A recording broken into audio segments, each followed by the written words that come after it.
Good morning. News in hair oil సమర్పిస్తున్న business breakfast షోకి స్వాగతం. ఏషియన్ మార్కెట్స్లో ఒక నెగిటివ్ ట్రెండ్ కనిపిస్తుంది ఈ Thursday morning. So last night US markets కూడా స్వల్ప నష్టాలతో ముగిశాయి. ఏషియన్ మార్కెట్స్లో ఈ ఉదయం ఇన్ఫాక్ట్ హ్యాంసింగ్ లాంటి ఇండిసెస్ మోర్ దాన్ 250 పాయింట్స్ నష్టంతో ట్రేడ్ అవుతున్నాయి. SGX నిఫ్టీ కూడా ఒక గ్యాప్ డౌన్ ఓపెనింగ్ను మనకు ఇండికేట్ చేస్తుంది. సో నిన్నట్లాగానే ఒక గ్యాప్ డౌన్ ఓపెనింగ్ కోసం మార్కెట్స్ సిద్ధమవుతున్నాయి. అండ్ నిన్నటి ట్రెండ్ ఇవాళ కూడా రిపీట్ అయ్యే అవకాశాలు కనిపిస్తున్నాయి. ఎందుకంటే మార్కెట్స్లో ఎక్కువ నెగటివ్స్ ప్రస్తుతం ఈ తరుణంలో మనకు కనిపిస్తున్నాయి.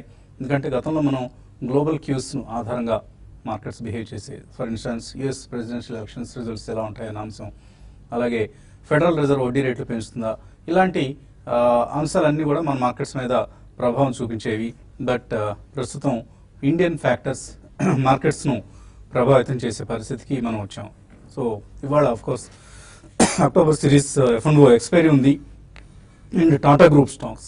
So expiry, Tata group stocks ఈ రెండు కూడా ఇవాళ మార్కెట్ను ప్రభావం చేయబోతున్నాయి. అండ్ చాలా ప్రశ్నలు ఉత్పన్నం అవుతున్నాయి.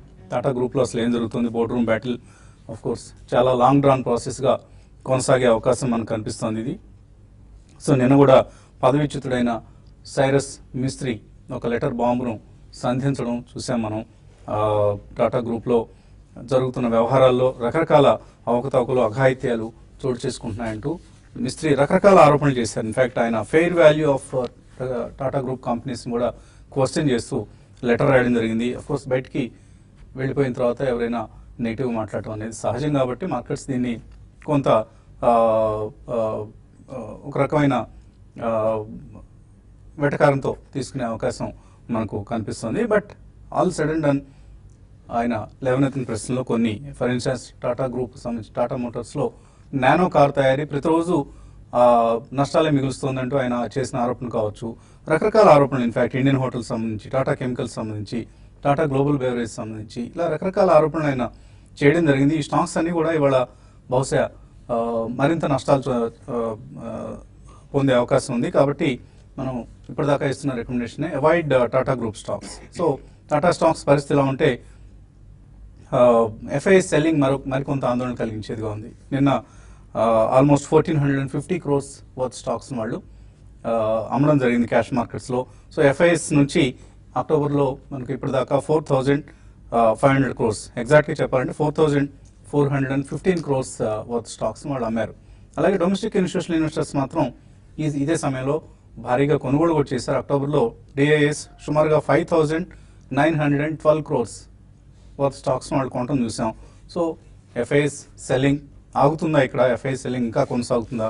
అలాగే యాక్సిస్ బ్యాంక్, ICICI బ్యాంక్, యాక్సిస్లో నిన్న మనం 1000 crores worth delivery based selling చూసాం. అలాగే ICICI బ్యాంక్లో ఒక 400 crores వర్త్. ఇన్ఫ్యాక్ట్ FII సెల్లింగ్లో మెజారిటీ ఈ రెండు కౌంటర్స్లోనే జరిగింది. సో ICICI బ్యాంక్లో ఇంకా పతనం కొనసాగుతుంది. అలాగే యాక్సిస్ బ్యాంక్ కూడా ఇంకా తగ్గనుందా ప్రైస్? ఎందుకంటే ICICI బ్యాంక్ ఈ మధ్య కాలంలో నిఫ్టీ బ్యాంక్కి సపోర్ట్గా నిలిచిన స్టాక్. సో రాబోయే రోజుల్లో కూడా నిఫ్టీ బ్యాంక్కి ఏదైనా ముందుకు వెళ్ళాలి అంటే ICICI బ్యాంకే లీడర్షిప్ తీసుకోవాల్సిన పరిస్థితి ఉంది. సో ICICI బ్యాంక్లో ఒకవేళ సెల్లింగ్ కొనసాగుతుందా? అలాగే హిందుస్థాన్ యూనిలీవర్ నిన్న వీక్ నెంబర్స్ ప్రకటించింది. అంటే రూరల్ పుష్ అని మనం ఏదైతే అనుకుంటున్నామో అసలు రూరల్ పుష్ ఉందా లేదా? సో HUL నెంబర్స్ గమనిస్తే మనకు జనించే ప్రశ్న ఇది. సో ఓవైపు బ్యాంక్స్ NPA సమస్యకి పరిష్కారం ఇప్పట్లో దొరికే పరిస్థితి కనపట్లేదు. అండ్ FMCG కంపెనీస్ రూరల్ మార్కెట్స్లో ముందుకు చొచ్చుకుపోయే పరిస్థితి కనపట్లేదు. అంటే ఇప్పటిదాకా మనం ఏదైతే ఎకానమీ రివైవ్ అవుతుంది, ఎకానమీ బౌన్స్ బ్యాక్ అవుతుంది, మనం వర్స్ట్ అయిపోయింది అని అనుకుంటూ ఉన్న పరిస్థితికి మార్కెట్ అంచనాలకి భిన్నంగా క్వార్టర్లీ నెంబర్స్ వస్తున్నాయి. సో ఇదంతా కూడా మార్కెట్ సంబంధించి రకరకాల ప్రశ్నలు మనకు ఉత్పన్నమయ్యే పరిస్థితి. టాటా స్టాక్స్, బ్యాంక్స్ పరిస్థితి, అలాగే FMCG కంపెనీస్ పరిస్థితి, ఇవన్నీ మనకు ఒక నెగిటివ్ పిక్చర్ని ఇస్తున్నాయి. So especially smaller Tata stocks ఏవైతే ఉన్నాయో అవన్నీ కూడా ఇవాళ మరింతగా డీరేట్ అయ్యే అవకాశం కనిపిస్తుంది. వీటితో పాటు Tata Chemicals, Tata Steels, Tata Communications, Tata Tele, ఇటువంటి స్టాక్స్ అన్ని కూడా నెగిటివ్గా బిహేవ్ చేయబోతున్నాయి. సో ఒక కష్టకాలంలో ఉన్నాయని చెప్పుకోవచ్చు మార్కెట్స్. ఇది మనకు నెగిటివ్ సైడ్ ఆలోచిస్తుంది. But there is also a positive side. ఇప్పటిదాకా కూడా మనం ఇంకా 8600 దగ్గరే ఉన్నాం. సో ఈవెన్ 8600 కూడా మనం బ్రీచ్ చేసి కిందకి రాలేదు. సో మేబీ 8500కి లెవెల్కి కిందకు వచ్చినప్పుడు మార్కెట్స్లో మనం ఒక బేరిష్ వ్యూ తీసుకోవాలి. అప్పటిదాకా let's keep our fingers crossed. So మనం ఏమి హడావుడిగా పెసిమిస్టిక్గా మారాల్సిన పరిస్థితి లేదు, నెగిటివ్గా ఆలోచించాల్సిన అవసరం అంతకంటే లేదు, అండ్ ప్యానిక్ కావాల్సిన అవసరం అయితే అసలే లేదు. సో ఎందుకంటే ఇప్పటికి కూడా మనం చూస్తే మారుతి, ఓఎన్జీసీ, కోటక్ ఇటువంటి స్టాక్స్ అన్ని కూడా ఇంకా 52-week హైస్ దగ్గర ఉన్నాయి. అండ్ నిఫ్టీ ఈ మధ్య కాలంలో మనం చూసిన 8900కి జస్ట్ 200 పాయింట్స్ దిగువన ఉంది.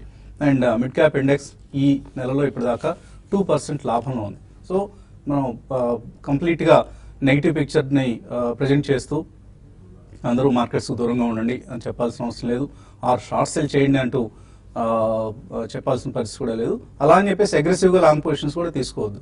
కీప్ పిక్ గుడ్ స్టాక్స్, మంచి స్టాక్స్ని మీరు సెలెక్ట్ చేసుకోండి. ఆ స్టాక్స్లో వాల్యూ బేస్డ్గా బయింగ్ కొనసాగించండి. ఎస్ఐపి చేస్తూ ఉండండి. ఎప్పటికప్పుడు గుడ్ పిక్స్ని పోర్ట్ఫోలియోకి యాడ్ చేసుకుంటూ ఉండండి. ఎందుకంటే ఇటువంటి ఆపర్చునిటీస్ మనకు పదే పదే రావు. మార్కెట్స్ ఏదో ఇక్కడ నుంచి 7,500కి వెళ్తాయని అట్లా ఎవరు ఊహించడం లేదు. కాబట్టి మేబీ లాంగ్ కాల్స్ తీసుకోవడానికి, లాంగ్ పొజిషన్స్ బిల్డ్ చేసుకోవడానికి ఇది ఒక చక్కటి తరుణంగానే భావిద్దాం. అండ్ రైట్ స్టాక్స్ మాత్రమే పిక్ చేసుకోండి. Don't by small cap and junk stocks especially. Markets పరిస్థితి గురించి మాట్లాడడానికి మనతో అనలిస్ట్ శేషు సిద్ధంగా ఉన్నారు. సో ఎటువంటి ట్రేడింగ్ కాల్స్ ఇస్తారు ఇవాళ ఎక్స్పైరీ రోజు? అంటే మార్కెట్స్ పరంగా చూడాలంటే మార్కెట్స్ ఒక down side last few days గా మనం చూసాము.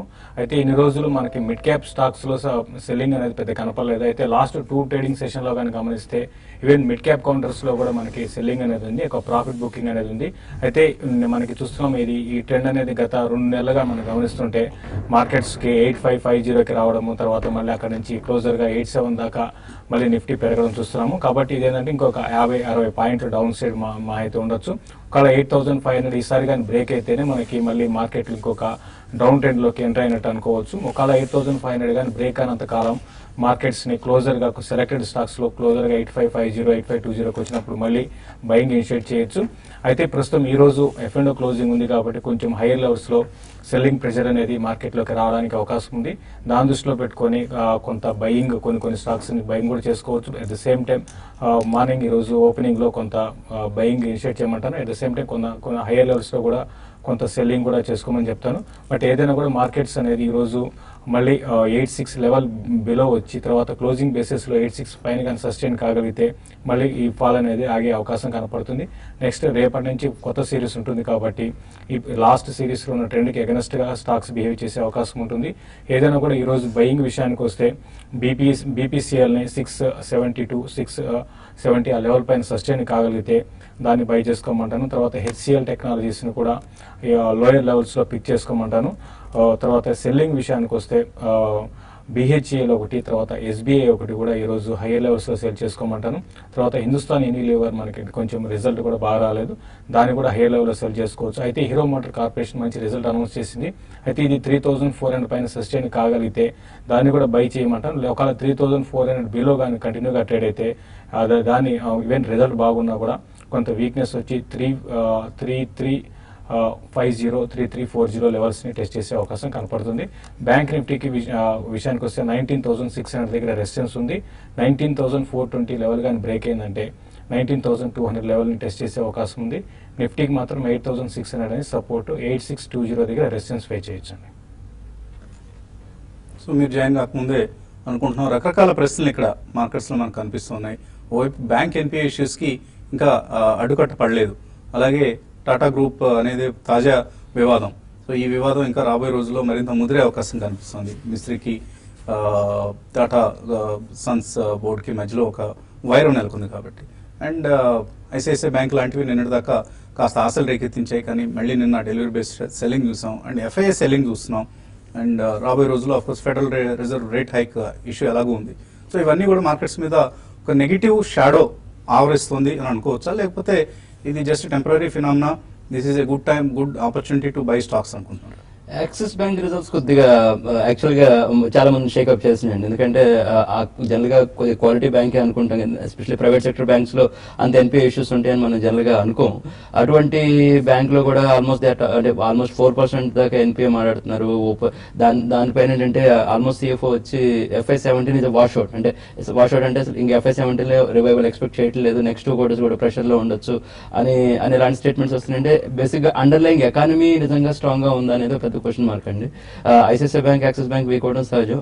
అయితే హెచ్డిఎఫ్సి బ్యాంక్ అంటే ఎక్కువ కన్స్యూమర్ బేస్డ్, ఎక్కువ కన్సంప్షన్ బేస్డ్, అంటే జనరల్ రీటైల్ బుక్ ఎక్కువ లోన్స్ ఎక్కువ ఉంటాయి కాబట్టి న్యాచురల్ గా ఏంటంటే అక్కడ ప్రెషర్ ఉండదు. ఎందుకంటే అక్కడ రీటైల్ లోన్స్ డిఫాల్ట్ అయ్యే ఛాన్సెస్ జనరల్ గా తక్కువ ఉంటాయి.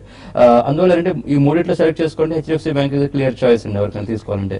కాకపోతే axis bank, ICICI bank next ఇంకొక 5-6 months కూడా ప్రెషర్ లోనే ఉండే అవకాశం కనపడుతుంది.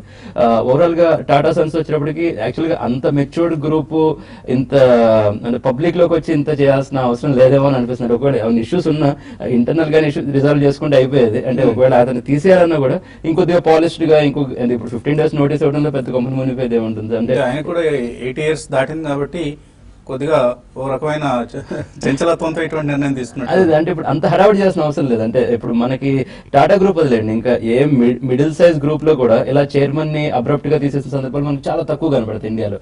ఎందుకంటే పంపించేటప్పుడు ఎవరైనా హుందాగానే పంపించడం మన మన మన ఆనవాయితీ కాబట్టి భారతదేశంలో. అట్లాంటిది టాటా గ్రూప్ లాంటిలో అవటప్పటికి అందరూ కొద్దిగా షాక్ అయ్యారు.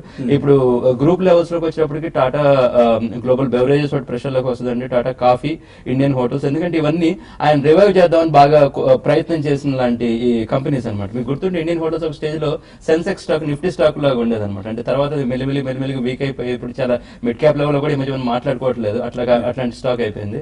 ఆయన దాన్ని రివైవ్ చేద్దామని బాగా ప్రయత్నం చేశారు. ఇప్పుడు మరి ఆ రివైవల్ ప్రోగ్రామ్స్ ఉంటాయా, మళ్ళీ అన్ని వెనక్కి వెళ్ళిపోతాయా, ఆ సందర్భానికి వచ్చేటప్పటికి ఈ స్టాక్స్ అన్ని అవుట్ ఆఫ్ రేడార్ ఉండొచ్చు. ఎవరికైనా పొజిషన్స్ ఉంటే ఒకసారి ప్రాఫిట్ బుక్ చేస్తా, లేదంటే ఎగ్జిట్ అవడం బెటర్ అంటాను. Indian hotels, Tata global beverages, Tata coffee, especially ఈ కంపెనీస్ అండి.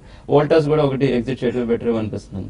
ఇక టీసీఎస్ క్యాష్ జనరేషన్ చేసినంత వరకు టాటా గ్రూప్ ప్రాబ్లం లేదు. ఎందుకంటే పెద్ద క్యాష్ కవర్ అయ్యేటప్పటికి ఎన్ని ప్రాబ్లమ్స్ వచ్చినాయంటే వాటి క్యాష్ తో మొత్తం కవర్ అయిపోద్ది. మనం టాటా స్టీల్ కోరస్ టైమ్ లో చూసాం, Tata Motors, jaguar land rover. అది టాటా సన్స్ కి ఉపయోగం కానీ ఇండివిజువల్ కంపెనీస్ కి ఇట్ ఇస్ నాట్ రూటింగ్. అంటే టీసీఎస్ డివిడెండ్ ఇస్తే టాటా సన్స్ కి డబ్బులు వస్తాయి. ఆ టాటా సన్స్ వాళ్ళు మిగిలిన గ్రూప్ కంపెనీస్ లో ఇచ్చి స్టేబుల్ చేయగలుగుతారు. అంటే బేసికల్ గా గ్రూప్ లో ఎక్కడ ప్రాఫిట్ రియల్ గా జనరేట్ అవుతుంది, ఒకటి అంటే హెవీ అమౌంట్స్ లో జనరేట్ అవుతుంది టీసీఎస్ కాబట్టి అది హెల్దీగా ఉన్నంతసేపు ప్రాబ్లం లేదు. ఇప్పుడు ఐటీ ఇండస్ట్రీ కూడా స్లో డౌన్ లో ఉండేటప్పటికి టీసీఎస్ కూడా హెల్త్ కూడా కొద్దిగా క్వశ్చన్ మార్కులు వచ్చేటప్పటికి అది ఏమన్నా ఇబ్బంది అవుతుంది అనేది ప్రధాన అంశం. టీసీఎస్ స్ట్రాంగ్ అయితే మళ్ళీ టాటా గ్రూప్ ఆయనకు వచ్చేస్తుందండి. ఆఫ్ కోర్స్ ఆ గ్రూప్ స్టేచర్ కి ఆబ్వియస్లీ ఇంకొక సీఈఓనో చైర్మన్ ఫైండ్ చేయడం పెద్ద ఇంపాసిబుల్ టాస్క్ ఏం కాదు. ఇంద్రాను ఈయనో ఎవరో ఒకరిని తీసుకుంటారు. బట్ ఇంత పబ్లిక్ లోకి వచ్చి హడావుడి చేయాల్సినంత అవసరం లేదేమని అనిపించింది. ఓకే అండి. సో ప్రస్తుతానికైతే మార్కెట్స్ లో కొంత నెగిటివ్ ట్రెండ్ కనిపిస్తుంది మనకి. అండ్ ఎలాగో ఎక్స్పైరీ ఫ్యాక్టర్స్ పనిచేస్తాయి. సో ఎక్స్పైరీ ఫ్యాక్టర్స్ తర్వాత రేపటి నుంచి మార్కెట్స్ ఏ డైరెక్షన్ తీసుకుంటాయి అనేది కూడా కొంత ఆసక్తిదాయకం. అండ్ ఇవాళ ఏ రేంజ్ లో మార్కెట్స్ ట్రేడ్ అవుతాయి, ఏ లెవెల్ దగ్గర క్లోజ్ అవుతాయి, ఇవన్నీ కూడా ఇంట్రెస్టింగ్ ఫ్యాక్టర్స్. రాబోయే కొద్ది రోజు కూడా మార్కెట్స్ కు కీలకం అని చెప్పుకోవాలి మనం. తర్వాత కాలర్స్ మనకు టెలిఫోన్ లైన్లో సిద్ధంగా ఉన్నారు. ఫస్ట్ కాలర్ హైదరాబాద్ నుంచి కార్తీక్. హలో సార్, నా పేరు కార్తీక్ అండి. అడగండి కార్తీక్. సార్, నాది యాక్చువల్లీ అరవిందో 8:30 కొన్నామండి ఒకటి. అది వెయిట్ చేయొచ్చు సార్, ఏంటి పరిస్థితి? ఇంకోటి పంజాబ్ నేషనల్ బ్యాంక్ ఐపీఓ తీసుకోవచ్చండి. Punjab national bank PNB housing finance అవునండి, అంతే కదా? ఓకే, ఎటువంటి సలహా ఇస్తారు? PNB housing finance IPO subscribe చేయమనే మనకు అనిపిస్తున్నారు. హౌసింగ్ ఫైనాన్స్ స్ట్రాంగ్ గా ఉంది. ఓవరాల్ గా పిఎన్బి ఓవరాల్ ఓకే అంటే reasonable management. So PNB housing finance subscribe చేయొచ్చండి. చాలా యాంకర్ బుక్ లో కూడా చాలా హై ప్రొఫైల్ ఇన్వెస్టర్స్ వచ్చారు. ఓవరాల్ గా సబ్స్క్రిప్షన్ కూడా బాగానే ఉంది. వాళ్ళ లాస్ట్ డే కాబట్టి మీరు సబ్స్క్రైబ్ చేయమని చెప్తారండి. తర్వాత అరబిందో ఫార్మా గురించి అడిగారండి. Aurobindo pharma last few days గా బాగా సెల్లింగ్ అనేది చూసామండి. నిన్న కూడా చూసుకుంటే 20 రూపీస్ దాకా మైనస్ ఉంది. దీనికి కీలకమైన సపోర్ట్ 820 కూడా బ్రేక్ అయింది కాబట్టి ఇది బిలో 800 ట్రేడ్ అయ్యే అవకాశం ఉంది. ఈ రోజు ఓపెనింగ్ లో 780 దాకా రావచ్చు. మీరు 830 అనేది ఇన్వెస్ట్మెంట్ కోసం అయితే డెఫినెట్ గా హోల్డ్ చేయమంటాను. మంచి company, but short term with చూడాలంటే ఎవరీ ర్యాలీలో సెల్ చేయమంటాను. ఇన్వెస్ట్మెంట్ కి అయితే హోల్డ్ చేయమని చెప్తానండి. ఓకే అండి. ఇక కాల్స్ కొనసాగించబోయే ముందు అలాగే మెయిల్స్ తీసుకోబోయే ముందు కాసేపు విరామం. Chap.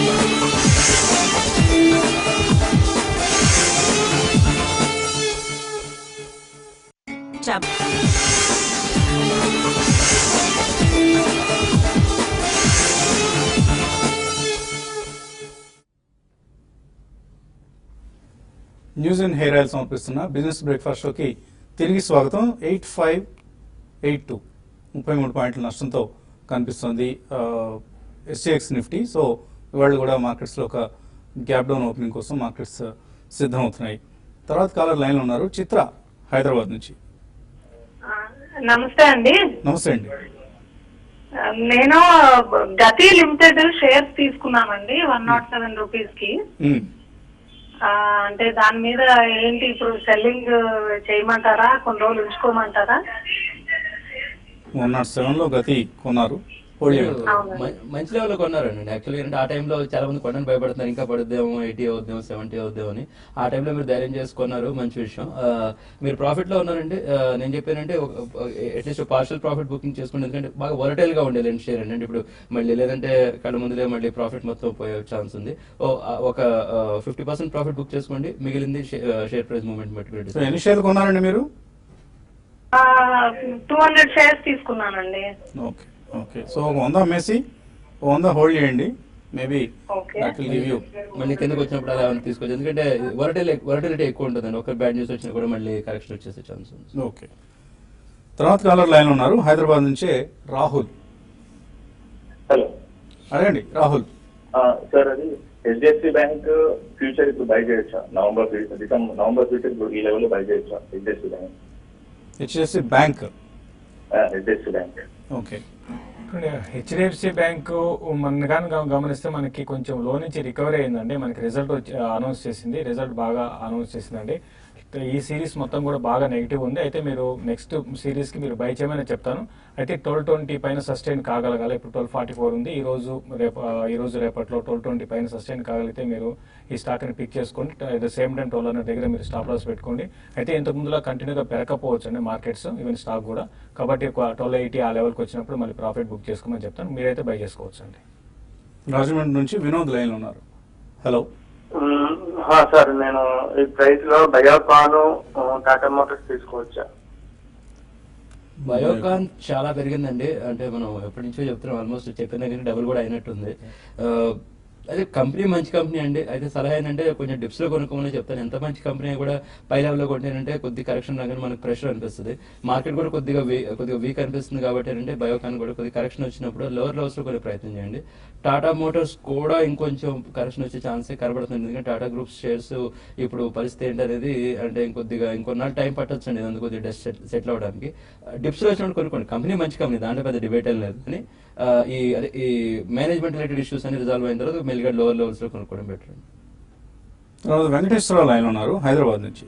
హలో హలో సార్, నాకు క్వశ్చన్ ఉంది. ఏంటంటే ఇప్పుడు మనకి దివాళీకి ఎలాగో కొన్ని రికమెండేషన్స్ వస్తాయి కదా, సో ఆ రికమెండేషన్స్ వచ్చేంత వరకు వెయిట్ చేయడం బెటరా? ఇప్పుడు మార్కెట్ ఎలాగో పడింది కాబట్టి ఇప్పుడు ఏమైనా తీసుకోవడం బెటరా? అండ్ మోర్ ఓవర్ ఇంకో వన్ మోర్ క్వశ్చన్ ఏంటంటే, ఇప్పుడు సపోజ్ ఒక స్టాక్ కొన్నాం, ఆ స్టాక్ పెరుగుతుంది తరుగుతుంది అనుకోండి, సో ట్యాక్స్ సేవింగ్ కోసం 1 year వెయిట్ చేయడం బెటరా, లేకపోతే ఎప్పుడైనా ప్రాఫిట్ రాగానే అమ్మేసుకొని మళ్ళీ వేరేది కొనుక్కోవడం, లేకపోతే సేమ్ స్టాక్స్ ఇన్వెస్ట్ చేయడం బెటరా? ఏది బెటర్ అని మీరు సజెస్ట్ చేస్తారు? అంటే ఆల్రెడీ మీరు కొన్ని స్టాక్స్ మీరు సెలెక్ట్ చేసుకున్నారా? ఓకే అండి, ఆయన కాల్ వెంటనే కట్ చేస్తారు. బట్ రెండో క్వశ్చన్ వచ్చేటప్పటికి ఏంటంటే అది ఎంటైర్లీ మీ పర్సనాలిటీని బట్టి, మీ నేచర్ని బట్టి ఆధారపడి ఉంటుందండి. ఎందుకంటే ట్రేడర్స్, ఇన్వెస్టర్ మొదటి ప్రశ్న కూడా ఇప్పుడు ఎవరి కోసం ఏది ఆగదు. మనం రికమెండేషన్స్ ఇచ్చేంత వరకు ఆయన ఆగాలనుకోవడం కూడా కరెక్ట్. ఇంకోటి దివాళీ ఫిక్స్ ఇంకా 1 డేనే కదండి యాక్చువల్గా, అంతే. ఇంకా అంటే 1 month అలా అంటే చాలా దూరం ఏం లేదు కదా. కాబట్టి ఇవాళ కొన్న రేపు కొన్న విషయం ఒకటేనంటే, మంచి షేర్ కొంటే ఏంటంటే ఈవెన్చువల్లీ ప్రాఫిట్ వస్తే. ఫస్ట్ ఏంటంటే మీరు ట్రేడర్ అవ్వాలా, ఇన్వెస్ట్ అవ్వాలి అనేది మీ పర్సనాలిటీ, నేచర్ బట్టి ఆధారపడి ఉంటుందండి. డెఫినెట్గా 1 year ఉంటే మీకు ట్యాక్స్ బెనిఫిట్ వస్తుంది. కానీ ఏంటంటే అలానే అది మీరు కనుక ట్రేడర్ నేచర్ అయితే మీరు అది ఇంప్లిమెంట్ చేయడం కష్టం అవచ్చు అనమాట. అంటే మనం అర్థం చేసుకోవడం కూడా మార్కెట్స్ లో చాలా ఇంపార్టెంట్ ఫ్యాక్టర్ అండి. సో అదొకటి మీరు ప్రయత్నం చేయాలి. సో మీరు కనుక చక్కగా మీ అంతటా మీరు సొంతంగా రీసెర్చ్ చేసుకుంటూ ఉంటే, don't wait for Vasant or Jagannatham గారు ఆర్ బాలా గారు ఆర్ శేషు గారు. సో మీ సొంత రీసెర్చ్ ఉంటే డెఫినెట్లీ ఎప్పటికప్పుడు ఆపర్చునిటీస్ వస్తూ ఉంటాయి. ఆపర్చునిటీ వచ్చినప్పుడల్లా మనం బయింగ్ చేసుకోవచ్చు అండి. అలాగే సెల్లింగ్ కూడా ఒక లిమిట్ అంటూ లేదు. And don't just look at it from the tax aspect. మంచి ప్రాఫిట్ వచ్చింది అనుకోండి, మీరు కొనగానే 100% పెరిగిపోయింది. సో ఆ సమయంలో ప్రాఫిట్ బుక్ చేసుకుని కాస్త ట్యాక్స్ కట్టినా కూడా నష్టమే లేదు. మళ్ళీ అది తగ్గేంత వరకు మీరు 1 year వెయిట్ చేశారనుకోండి, పూర్తిగా తగ్గిపోతే మీకు వచ్చిన లాభం కాస్త గోమంలోకి వెళ్ళిపోతుంది.